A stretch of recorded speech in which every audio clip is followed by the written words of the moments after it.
Namaskar, I am Pallavi and I welcome you to the Bread of Life. Let us look to the Holy Bible, 2 Kings chapter 12, verses 1 to 21. The main idea of the day is repairing the house of the Lord. Jehoash said to the priests, all the money of the holy things that is brought into the house of the Lord, the money for which each man is assessed, the money from the assessment of persons, and the money that a man's heart prompts him to bring into the house of the Lord. Let the priests take each from his donor and let them repair the house wherever any need of repairs is discovered. Therefore King Jehoash summoned Jehoiada the priest and the other priests and said to them, why are you not repairing the house?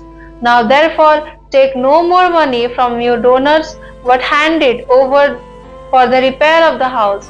So the priests agreed that they should take no more money from the people and that they should not repair the house.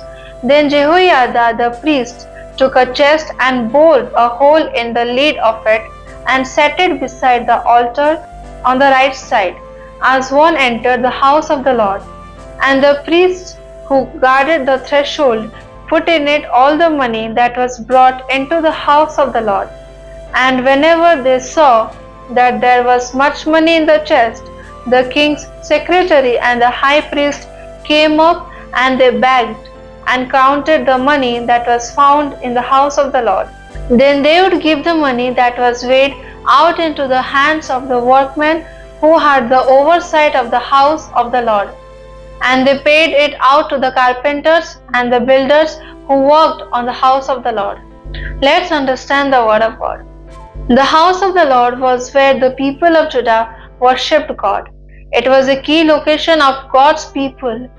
However, the house of the Lord needed lots of repair because the previous wicked kings, including wicked Athaliah, damaged and did not take care of it. King Joash commanded the house of the Lord to be repaired.